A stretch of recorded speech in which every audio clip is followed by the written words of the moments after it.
सभी विश्व परिवर्तक आत्माओं को ओम शांति। आज के बाबा के साकार महावाक्य हैं 4 अगस्त 2020। आज बाबा बोले, मीठे बच्चे, अकाल मूर्त आत्मा का बोलता चलता तखत यह ब्रह्मा है। जब वह ब्रह्मा में आते हैं तब तुम ब्राह्मणों को रचते हैं।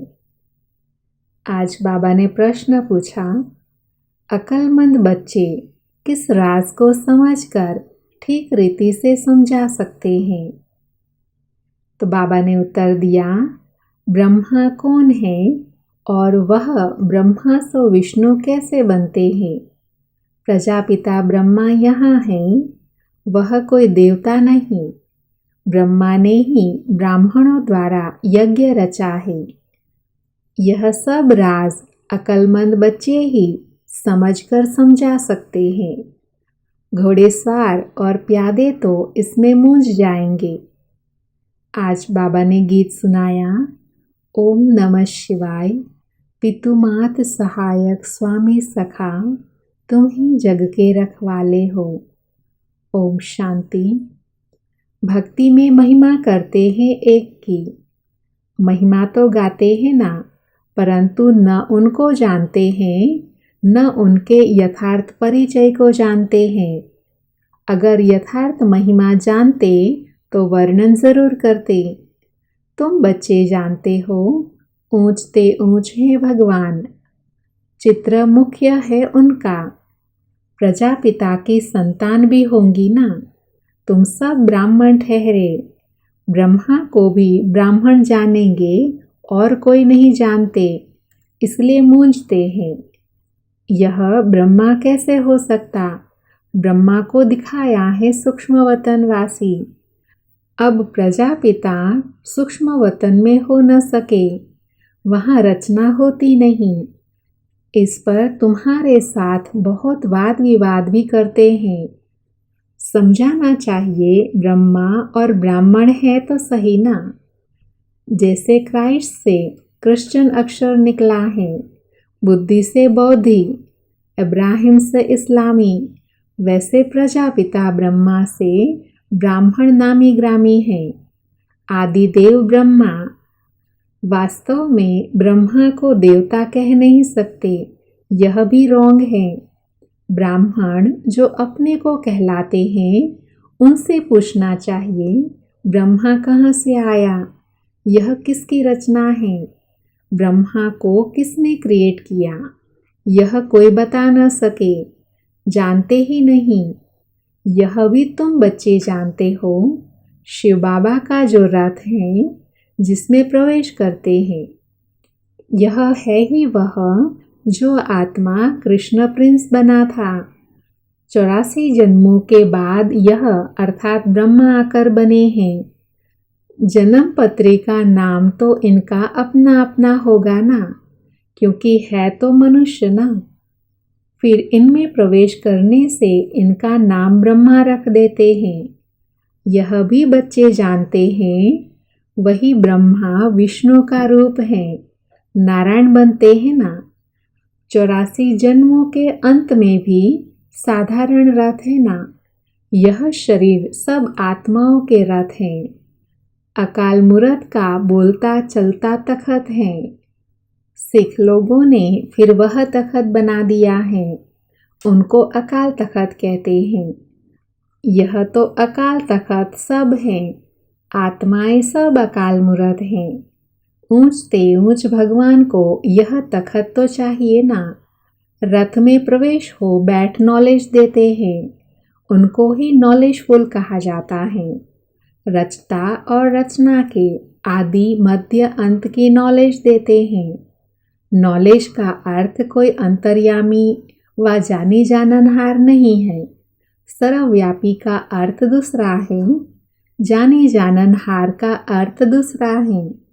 मनुष्य तो सबको मिलाकर जो आता है सो कहते जाते हैं। अभी तुम बच्चे जानते हो, हम सब ब्राह्मण ब्रह्मा की औलाद हैं। हमारा कुल सबसे ऊंच है। वो लोग देवताओं को ऊंच रखते हैं क्योंकि सतयुग आदि में देवताए हुए हैं। प्रजापिता ब्रह्मा की औलाद ब्राह्मण होते हैं, यह कोई जानते नहीं सिवाय तुम बच्चों के। उनको पता भी कैसे पड़े, जबकि ब्रह्मा को सूक्ष्म वतन में समझ लेते हैं। वह जिस्मानी ब्राह्मण अलग हैं जो पूजा करते हैं, धामा खाते हैं। तुम तो धामा आदि नहीं खाते हो। ब्रह्मा का राज अभी अच्छी रीति समझाना पड़ता है। बोलो और बातों को छोड़, बाप जिसे पतित से पावन बनना है पहले उनको याद करो, फिर यह बातें भी समझ जाएंगे। थोड़ी बातों में संशय पड़ने से बाप को ही छोड़ देते हैं। पहले मुख्य बात है अल्फ और बे। बाप कहते हैं माम एकम याद करो, मैं जरूर किसी में तो आऊँगा ना। उनका नाम भी होना चाहिए, उनको आकर रचता हूँ। ब्रह्मा के लिए तुमको समझने का बहुत अकल चाहिए। प्यादे घोड़े सवार मूंझ पड़ते हैं, अवस्था अनुसार समझाते हैं ना। प्रजापिता ब्रह्मा तो यहाँ हैं, ब्राह्मणों द्वारा ज्ञान यज्ञ रचते हैं, तो जरूर ब्राह्मण ही चाहिए ना। प्रजापिता ब्रह्मा भी यहाँ चाहिए जिससे ब्राह्मण हो। ब्राह्मण लोग कहते भी हैं हम ब्रह्मा की संतान हैं, समझते हैं परंपरा से हमारा कुल चला आता है, परंतु ब्रह्मा कब था वह पता नहीं। अभी तुम ब्राह्मण हो, ब्राह्मण वह जो ब्रह्मा की संतान हो। वह तो बाप के ऑक्यूपेशन को जानते ही नहीं। भारत में पहले ब्राह्मण ही होते हैं। ब्राह्मणों का है ऊंचे ते ऊंच कुल। वह ब्राह्मण भी समझते हैं हमारा कुल जरूर ब्रह्मा से ही निकला होगा, परंतु कैसे कब वह वर्णन नहीं कर सकते। तुम समझते हो प्रजापिता ब्रह्मा ही ब्राह्मणों को रचते हैं, जिन ब्राह्मणों को ही देवता बनना है। ब्राह्मणों को आकर पढ़ाते हैं। ब्राह्मणों की भी डिनाइस्टी नहीं है, ब्राह्मणों का कुल है। डिनाइस्टी तब कहा जाए जब राजा रानी बने, जैसे सूर्यवंशी डिनाइस्टी। तुम ब्राह्मणों में राजा तो बनते नहीं। वह जो कहते हैं कौरवों और पांडवों का राज्य था, दोनों रॉन्ग है। राजाए तो दोनों को नहीं है, प्रजा का प्रजा पर राज्य है। उनको राजधानी नहीं कहेंगे, ताज है नहीं। बाबा ने समझाया था पहले डबल सिरताज वाले भारत में थे, फिर सिंगल ताज, इस समय तो 9 ताज।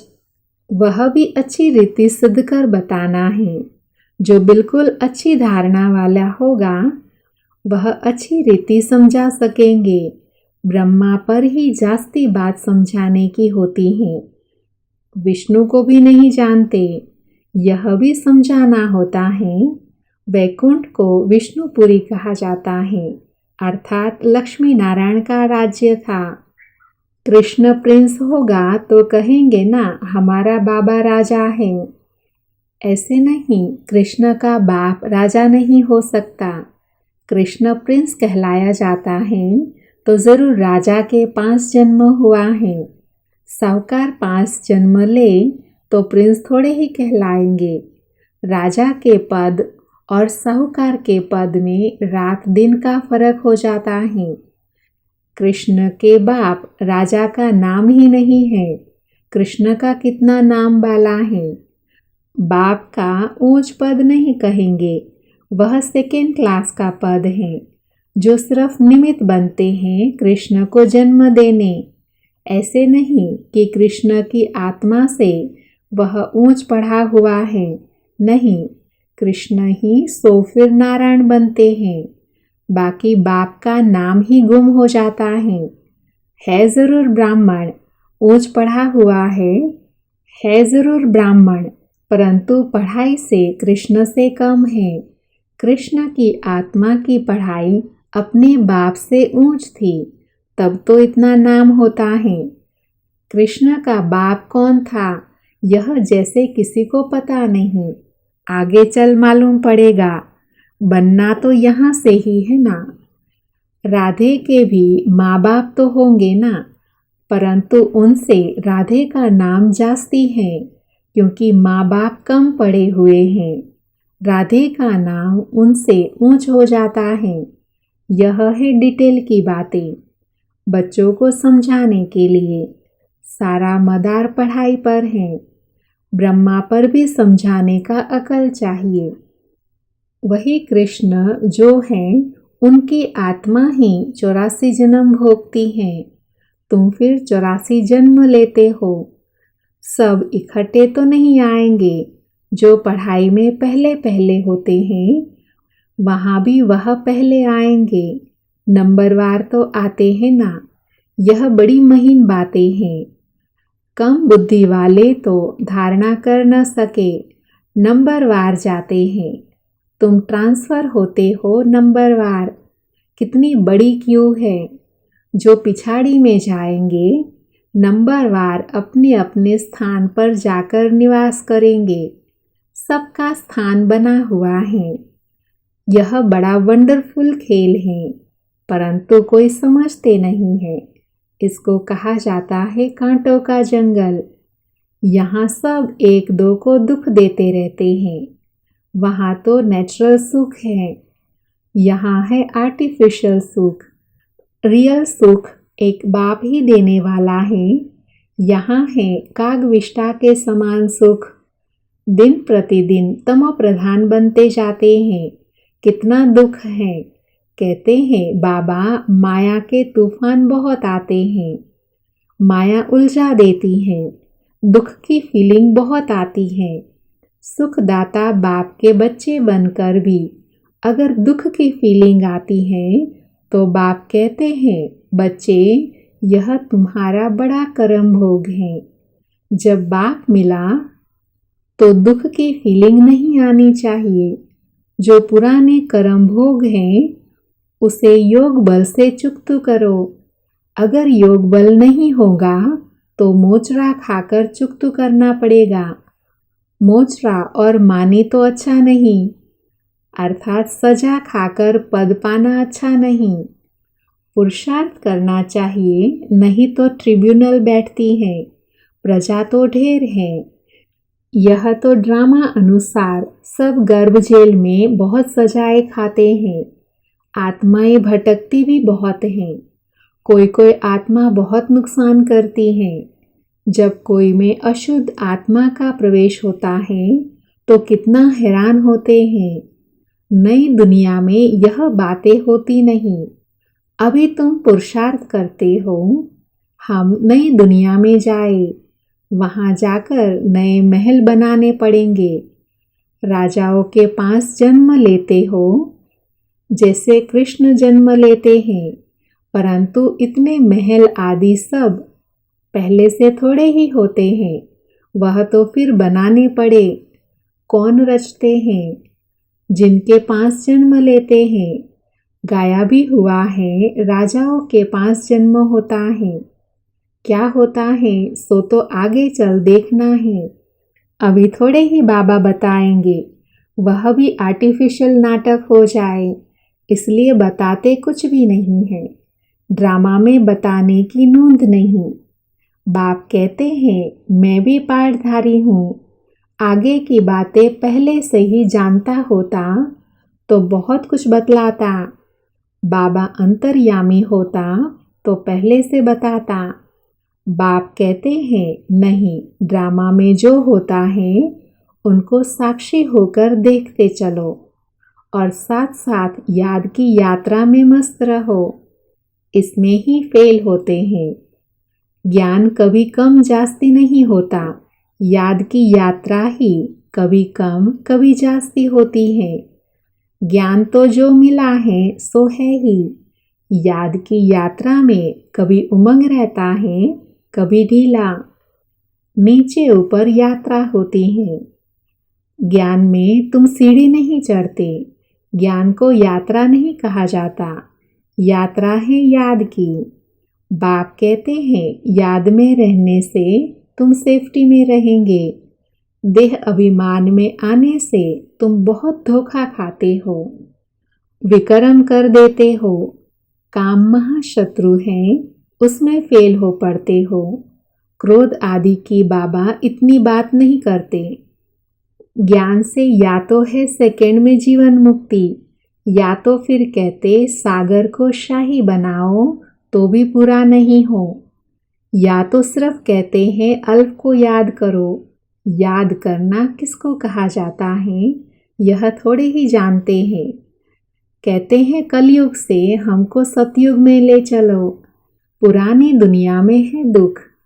देखते हो बरसात में कितने मकान गिर पड़ते हैं, कितने डूब जाते हैं।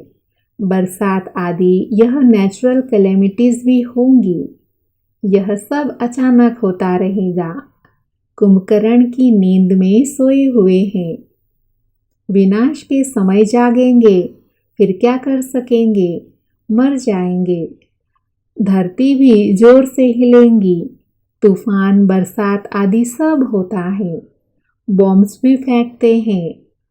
परंतु यहाँ अर्थात भारत में एडिशन है सिविल वॉर की, रक्त की नदियाँ गाई हुई हैं। यहाँ मारा मारी होती हैं, एक दो पर केस करते रहते हैं, सो लड़ेंगे भी जरूर। सब है निधन के, तुम हो धनी के, कोई लड़ाई आदि तुमको नहीं करनी है। ब्राह्मण बनने से तुम धनी के बन गए। धनी बाप को या पति को कहते हैं। शिव बाबा तो पतियों का पति है।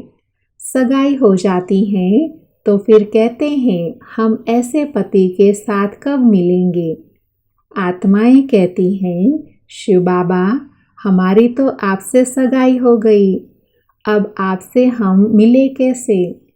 कोई तो सच लिखते हैं, कोई तो बहुत छिपाते हैं। सच्चाई से लिखते नहीं हैं कि बाबा हमसे यह भूल हो गई, क्षमा करो। अगर कोई विकार में गिरा तो बुद्धि में धारणा हो नहीं सकती। बाबा कहते हैं तुम ऐसी कड़ी भूल करेंगे तो चकनाचूर हो जाएंगे। तुमको हम गोरा बनाने के लिए आए हैं, फिर तुम काला मुंह कैसे करते हो। भल स्वर्ग में आएंगे, पाए पैसे का पद पाएंगे। राजधानी स्थापन हो रही है ना। कोई तो हार खाकर जन्म जन्मांतर पद भ्रष्ट हो जाता है। कहेंगे बाप से तुम यह पद पाने आए हो।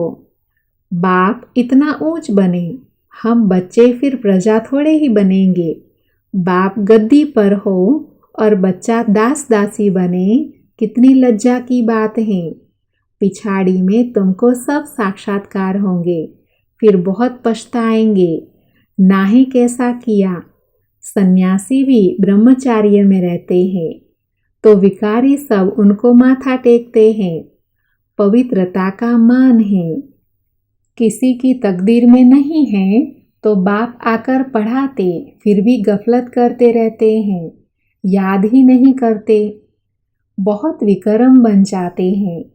तुम बच्चों पर अब है बृहस्पति की दशा, इससे ऊंच दशा और कोई होती नहीं। दशाएं चक्र लगाती रहती हैं तुम बच्चों पर।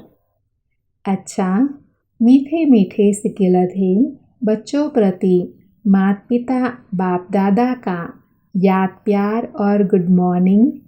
रूहानी बाप की रूहानी बच्चों को नमस्ते।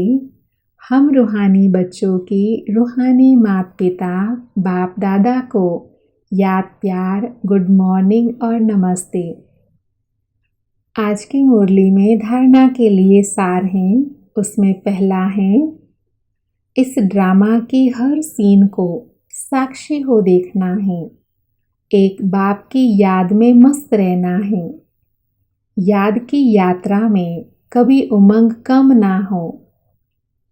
दूसरा है, पढ़ाई में कभी गफलत नहीं करना। अपनी ऊंच तकदीर बनाने के लिए पवित्र जरूर बनना है। हार खाकर जन्म जन्मांतर के लिए पद भ्रष्ट नहीं करना है। आज बाबा ने वरदान दिया, मन मनाभव के महामंत्र द्वारा सर्व दुखों से पार रहने वाले सदा सुख स्वरूप भव।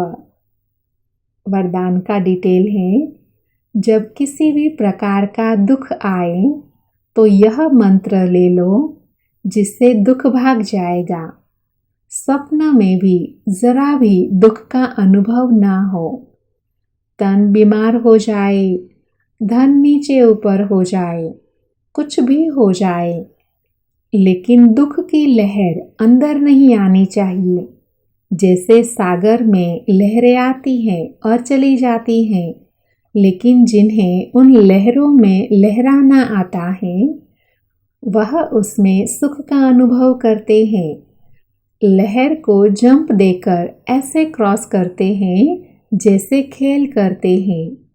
तो सागर के बच्चे सुख स्वरूप हो, दुख की लहर भी न आए।